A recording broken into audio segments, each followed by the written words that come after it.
Well, how's it going, everyone? My name is Amos, and welcome back to the Dividend Compounders with Cheese channel. By the way, I'm still feeling a little under the weather, so if the energy is not there, it's because I've seen better days. But anyways, on the channel the other day, I posted a poll and I said, hey, I'm a man of the people, I really am. So I said, what should the next stock analysis video be? First off, shout out to the 18% of you of the 509 individuals that voted that said, dude, just put the fries in the bag. Okay, thanks. But with that said, at the time I made the executive decision of which of these three companies we're going to make a video on, well, PayPal was in first place, but now it seems like Adobe is 34% of all the votes, Marvell 16%, but 32% to 34%, kind of a negligible difference. So today, we're going to be talking about PayPal. And in this video, I'm going to be calculating their inherent worth as a stock, like how much should they truly be trading for. I'm also going to be talking about what I do and don't like about PayPal, and then at the very end of the video, I'll be going over my game plan, whether or not I'm going to be buying. And an interesting fun fact about PayPal is that its founding members, also known as the PayPal Mafia, well, they're pretty darn famous because almost every single one of them, they went off to start even bigger companies than PayPal. When we think about Palantir, the founder and the CEO, Peter Thiel, he's from the PayPal Mafia. Elon Musk, yep, PayPal Mafia. The LinkedIn founder, Reid Hoffman, yes, also PayPal Mafia. And then Steve Chen, where you're watching this platform right now, he's one of the co-founders of YouTube. Yes, he had his origins in PayPal. So needless to say that PayPal, its origin story is pretty darn impressive, and it was probably the place to be 20 or so years ago because that's where all the brilliant and bright minds were at. But anyways, why are we talking about PayPal? Why is it on my radar? Why do people say and claim that it's probably the most high quality compounder on discount right now? If we look at their stock price chart pattern, past 5 years, they're down 64%. They reached a high during the pandemic. Do you remember when all of the tech and software stocks ballooned up in valuation? Anyways, they used to be roughly $300 a share in July 2021, but since then, dude, it's just been on a free fall, and then they've just been trading flat ever since about 2022. If we just do the past 365 days, friends and family, negative 13.7%. And if we just do the past 9 months, dude, it's almost October. So past 10 months, year to date, oh my gosh, down by 22%. And what's interesting is it's not just PayPal, because when I think about Block, it was formerly known as Square, the payment processing company that's pretty darn similar to PayPal's business model. It's very similar. If we zoom back 5 years, they also used to be roughly just shy of 300 a share, maybe like 275. And since then, they also went on a free fall, and they've just been trading flat since 2022 as well. And so if you listen to what Warren Buffett teaches and preaches, he says that he likes to buy high quality compounders while they're on the operating table, meaning their fundamentals and financials look fantastic, but their valuation in the stock market makes no sense because they're quote unquote undervalued. That's why we're going to be doing a deep dive into PayPal. Does that make sense? But first, let's back it up a bit and talk about what exactly is PayPal. So what is PayPal and how do they make money? So PayPal is a software company with very little overhead costs that acts and behaves like an online digital bank that makes money from transaction fees whenever someone transfers money or swipes their card virtually, making an online purchase. And PayPal also earns interest from cash that sits in people's accounts. It is important to note that PayPal is not a bank. They're a digital payment processing company. So PayPal thrives when more people spend money, especially online purchases. Because when you go to the store like Dick's Sporting Goods or to Giant or Albertsons, you're not going to be using your PayPal. You're going to be using your Visa, MasterCard, or American Express card. You're going to tap it, swipe it, or insert it into their little kiosk thing. Now let's go ahead and talk about the recent developments and news that are surrounding PayPal. So this is a company I do got to give props where props is due, because instead of just waiting to dissipate or evaporate and become irrelevant, like so many companies seemingly do in the stock market, and then it leads to their inevitable downfall, for PayPal, they're constantly trying new things out and innovating. So even though PayPal has their bread and butter of online payment transfers, they're rolling out new things all the time. Like I remember not too long ago, they even introduced a MasterCard credit card. I think you get like a 3% cash back if you use that card linked to your PayPal account. And then for everything else, it's like a 1.5%. But I think the best pound for pound cashback credit card is probably Citibank's double cash credit card. I think it's 1% cash back when you make the transaction and then another 1% back after you pay the bills, something like that, so 2%. But I also know SoFi Bank rolled out something that's like a 2.2%. So I don't know, I think those are the best ones. But all that to say, the latest news in the headlines, Google and PayPal forged multi-year partnership to revolutionize commerce. Posted September 17th, 2025. It's a pretty long article, but to sum it up in a very digestible format, they're partnering up with Google's AI team to make online shopping faster and easier. So they're working with Google and integrating their data, analytics, and AI. I think that's pretty darn awesome. And then this was posted just a few days ago, September 24th. PayPal announces a multi-year relationship for US buy now, pay later receivables with funds managed by Blue Owl Capital. And Blue Owl Capital, if you don't know, they're an asset and investment management organization that's the parent company of Blue Owl BDC. Ticker symbol OBDC. But anyways, this article goes on to say that Blue Owl Capital is going to be responsible for the cash so that PayPal can operate in a more nimble and efficient manner. So they're not the ones that are going to be responsible for the money on the books. Instead, it's going to be Blue Owl Capital. And a fun fact for you, I have ADHD, but also OBDC is currently going through a sell-off because of the interest rates getting cut. The past 1 month, negative 5.2%. They're almost at the same price that they were during that April sell-off. So this is a BDC that I am monitoring very carefully. The prices that I'm willing to pay, it's posted on the Patreon. So all that to say, when we think about PayPal, they have a lot of exciting partnerships and new features being launched seemingly almost every quarter, but nothing to really move the needle. Because in the past 5 years, I mean, they were about $70. July 2022, they're $66 right now. So even though the strategy and operations team, they're doing all of the correct measures and steps, the stock price doesn't really react. And what makes all of this even more interesting is, based on their 2 most recent earnings, they posted a phenomenal first half of the year, their calendar year. The first 6 months, pretty darn good. And they even raised their guidance for their revenue and EPS. But as we just learned, their stock price is still pretty much flat. So I'm trying to answer the question, is this truly a buying opportunity? Or is everyone else right in that PayPal is just not worth it? And that's why in the next segment of the video, we're going to be calculating inherent worth for their stock price through 2 different valuation models. The first of the 2 is going to be the discounted cash flow analysis model. Essentially, their free cash flow and the growth rate thereof is going to spit out a price that is reasonable for PayPal. And objectively, looking at their history, their free cash flow has ups and downs, but for the most part, it's pretty much around $5 to $6 billion of free cash flow for the past 5.5 years. And the growth rate year over year on average is 3.4%. But if you're a fan of this channel, then you know we like to shave it off and plug in conservative and safe numbers rather than being way too optimistic, because then it'll spit out a valuation that is higher and then you're operating with a little more risk because the valuation is higher than it should be.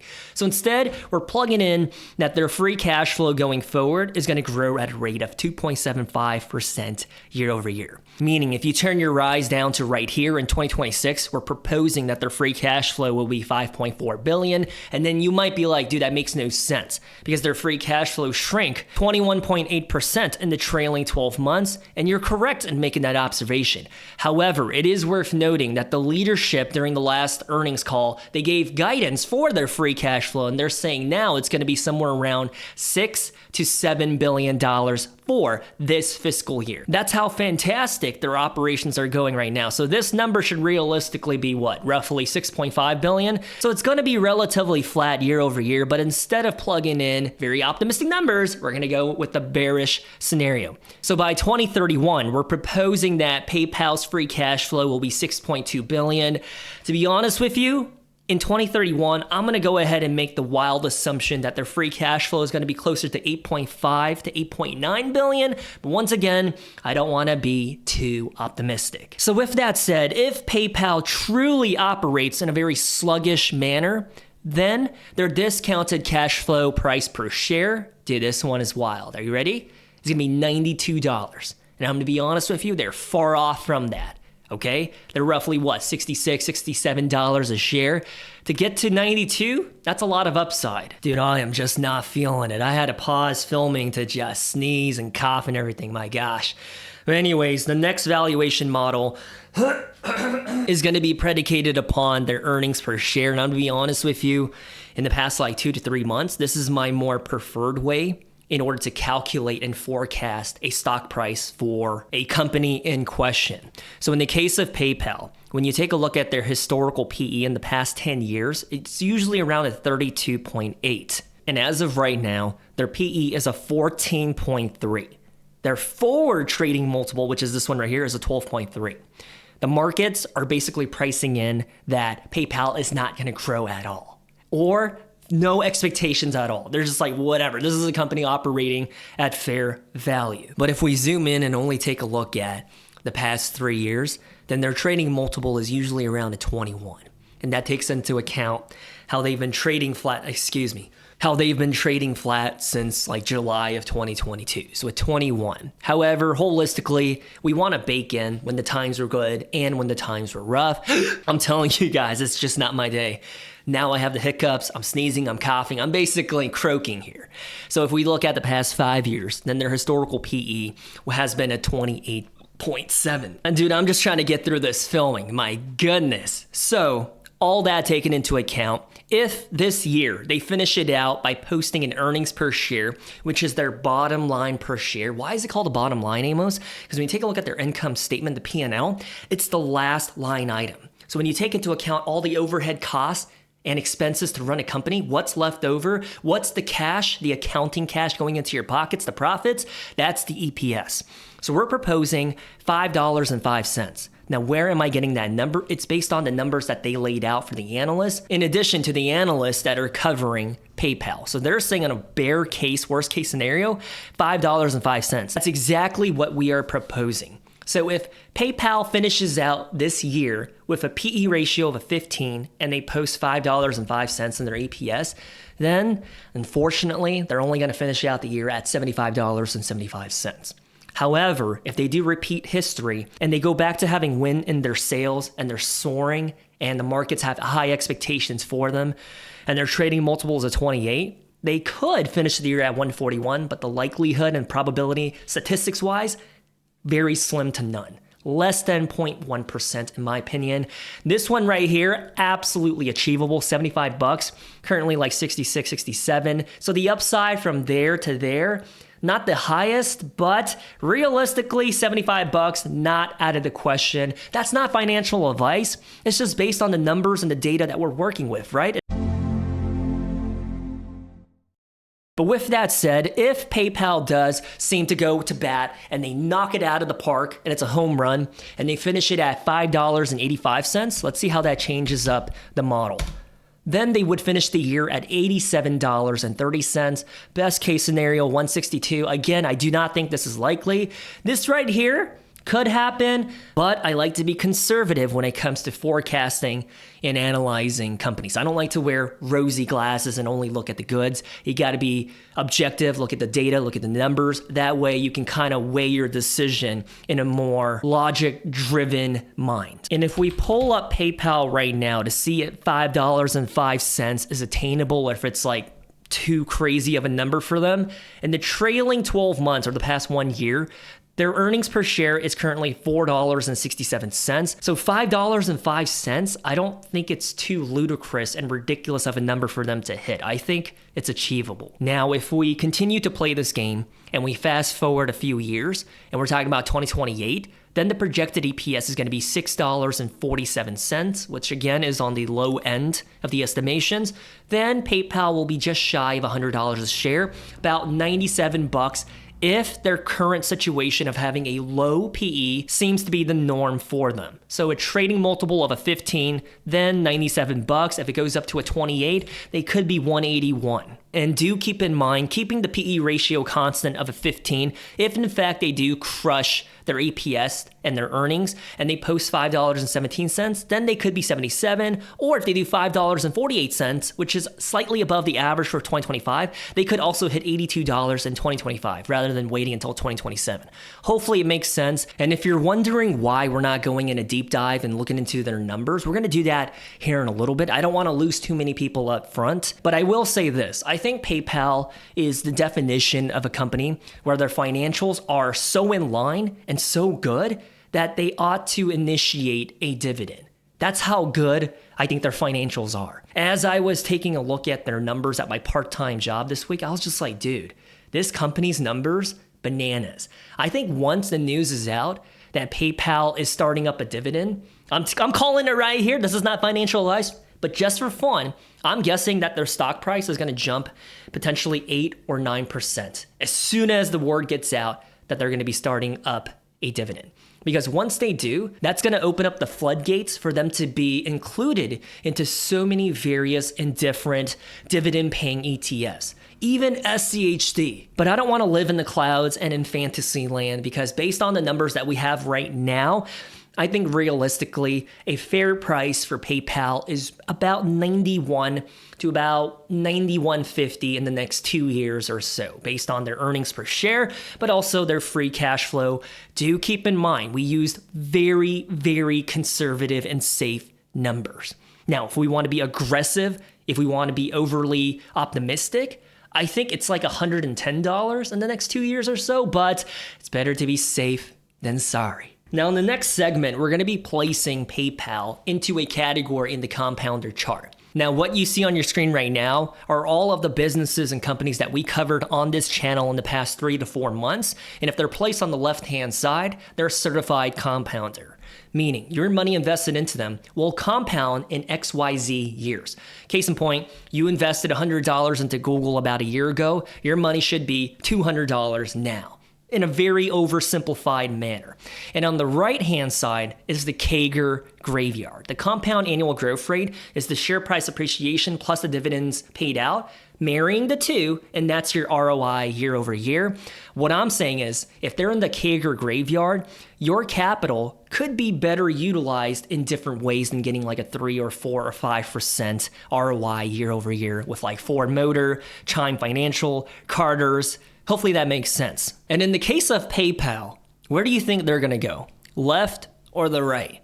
Actually, you should comment down below. It'll be fun. Let's see if you can guess it right. I'll give you time. 3, 2, 1. PayPal is going to be placed in the middle. The watch list, wait list. I'm neither bullish or bearish towards this company.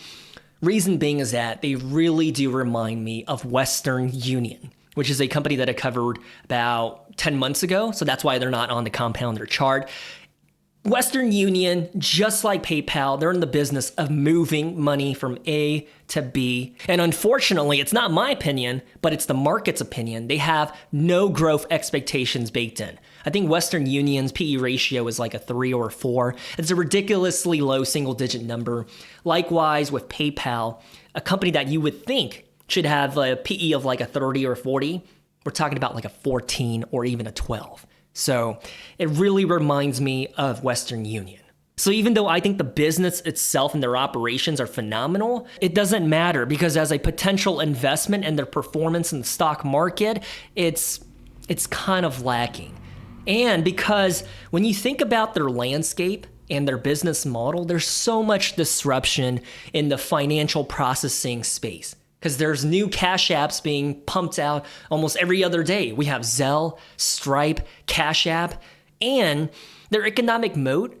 I think like 20 years ago, dude, it was wide, right? No one else was doing what PayPal was doing. But now it's slowly eroding away because there's Apple Pay, Google Pay, Samsung Pay, Alibaba Pay. And so that begs the question, how scalable is their business going forward? Because, I don't know, back in 2013 or even like 2016, they had an untapped market to drive into.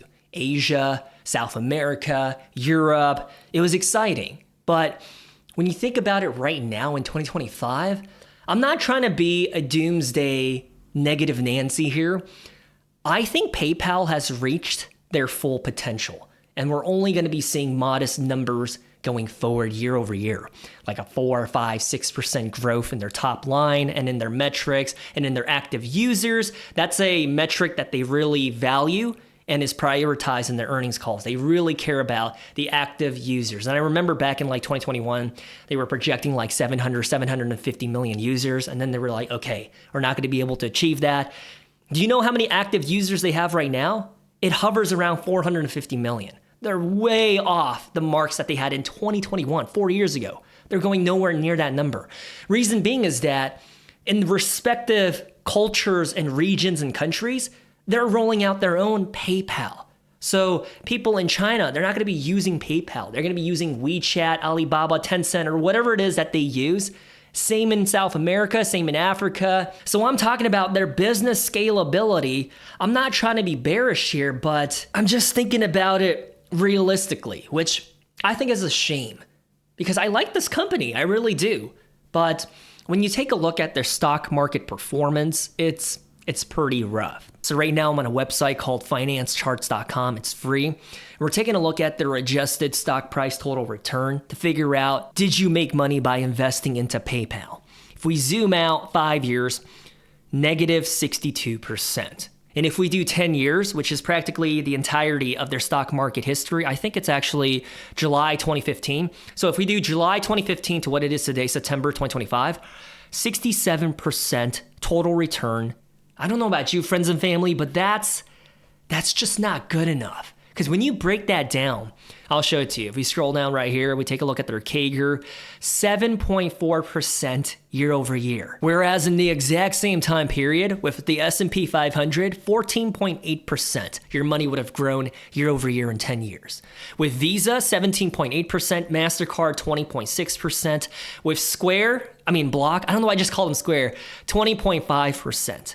And if you take a look at them in recent times, in 5 years, they CAGR negative 17.3%. So by investing into PayPal, you would have essentially underperformed the market, which is the S&P 500, but also you would have lost money in the past 5 years, 3 years, and even last year. What makes all of this even more confusing is we're now segueing and transitioning into what is my game plan? What do I plan on doing after learning about the numbers and data? Because when we take a look at their financials, look at this. Their revenue, look at how beautiful this is.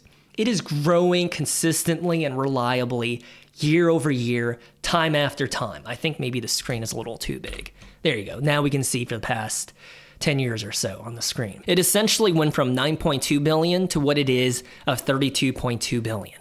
That's absolutely bananas. I don't care who you are, that's really impressive. And when we take a look at their profits per share, it is growing in the right trend, a little volatile, but in the grand scheme of things, it's going from $1 of profits per share, 2015, to about $4.67 of profits per share or bottom line per share.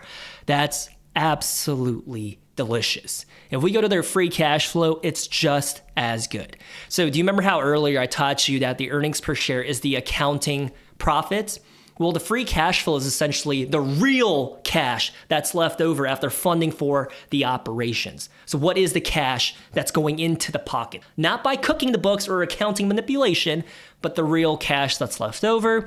Take a look at their free cash flow. 2015 was 1.8 billion and now it's 5.2 billion, and they're proposing that they'll finish out the year somewhere between 6 and 7 billion. So their free cash flow is tactically sound. Gross sales is growing every single year. The earnings per share, the profitability is improving year over year. When we take a look at their books, how much cash and cash equivalents do they have? $10 billion of cash on hand. And so what I'm trying to say is, if we were to cover up the name right here, PayPal, and we were just to look at these numbers without knowing which company it is, I think my game plan would be a screaming yes. Like I'm at a concert, Vans Warped Tour, screaming at the top of my lungs, I would be buying into this company. However, if we reveal what company it is and it's PayPal, that changes the game for me, because I'm going to be completely transparent with you. Based on the data and the numbers and their fundamentals, they're so sound, every single metric. My brain is telling me yes. However, friends and family, my gut is telling me no. And I don't know about you, but more often than not, my gut feeling has been correct and has saved my booty on multiple occasions. Because sometimes this side of the house is like, okay, yeah, it looks good. But then the gut is like, hold on, Amos. I think this one, you're going to have to just monitor it on the sidelines like the creep you are. Because there's something about it where we just shouldn't go near it. And so for me, ultimately, PayPal is going to be a pass. And even just saying that, it pains me, because usually with a potential investment in mind, after spending 3 days looking at them, I analyze and digest their data and numbers. I usually make a decision without feelings or emotions involved. But I think the X factor for me is that they're not a compounder. Objectively, they're not. Their 10-year performance was just lackluster. And so it's just really difficult and a challenge for me to get excited about PayPal. Because even though I like their operations and I like using their product, as an investment, you would like to see your money grow or even outperform the broader market, but it's just not the case with PayPal. So I think the question for me is, what's the catalyst for them? Like, what is it that's going to make their stock price just balloon or even perform better? And so when I think about it like that, I'm like, I don't know. Because they're rolling out all of these different partnerships, features, products, and everything else, and their stock price is still flat. So I hate to be that guy, because this video is not about this company, but if I had to, I would feel more inclined to invest into SoFi rather than PayPal. Because SoFi, if we just take a look at their numbers really quick, their revenue is essentially going from $500 million in 2017 to $3 billion in the trailing 12 months. Look at the growth rate year over year, 64%, 72%, 36%. The growth is there. And if we take a look at their profits per share, this company was unprofitable up until last year. Now they're generating profits. And I say that I would rather invest into SoFi over PayPal, because even though you can hold cash in your PayPal account, it's not a full service bank like SoFi. That's a one-stop shop for all of your money needs, including stocks, crypto, and even financial education. They do everything. So in my opinion, what can PayPal do to make themselves more attractive as an investment? They need to pivot from being just a payments platform to being a full service financial institution, just like SoFi. I'm talking about offering loans, mortgages, and a checking account. That way you can have your W-2 paycheck hit your PayPal account. Does that make sense? Instead of just using PayPal and Venmo to transfer cash, you can use it as your primary banking account. They just need to buy a bank and integrate it into their ecosystem, because they practically do it all already except FDIC insurance of a bank. Because I'm telling you right now, I think PayPal, they have so much potential. It's just right now, I think they're doubling down on the whole payments transferring line of business that's really crowded. Big tech and all the other small players, they're eroding their economic moat. So I think it would behoove of them to pivot and go into banking as well. But what do I know? Because at the end of the day, the governments might not allow it, right? Regulation might be like, dude, that's just monopolistic practices about to happen. We're not going to bless off on it. And here's the thing. Before you think I'm invested into SoFi, I'm not. I'm not invested into SoFi, but what's funny is I'm invested into a company that we did talk about earlier, OBDC. I'm investing into Blue Owl Capital's BDC. But I don't want to end the video on that note. So I want to ask you a question, a genuine one, with an open heart. I'm not saying this because I'm nasty or because I'm mean. What am I missing when it comes to PayPal? What's the appeal with PayPal as an investment? I know how good they are as a product and as a service, but as an investment, what is good about them, especially going forward? I'm always willing to change my mind if I am wrong. That's one thing that I'm really proud of, because in the past, dude, I used to be so stubborn and stuck in my ways, especially when I learned about something. Like, that was my personality and belief, and I would die on a hill defending it. But these days, the older that I get, I think the more wisdom that's coming into my small pea-sized brain, where it's like, dude, I don't know anything at all. Anybody watching this video, I can learn a thing or two from. Everyone that I meet has the potential to be my teacher. Because if what they are saying makes sense and it's coherent and it contradicts what I'm saying in an objective manner, then I will change my views and perspective. But before I sign out of here, I wanted to give a shout out to all of you that sent well wishes and kind comments on my last video about my very strange situation. You don't realize it, but I don't have friends in real life. So I consider you guys my friends. And so for you guys to say stuff like that, it means a lot. I mean it. My last birthday, like my last 3 to 4 birthdays, the only person who said happy birthday to me was my wife. And so when the YouTube community says nice things to me, dude, I get sentimental, I get emotional, and I get happy. So with that said, I love you guys. Stay safe. Good luck in the stock market, and I'll talk to you very soon.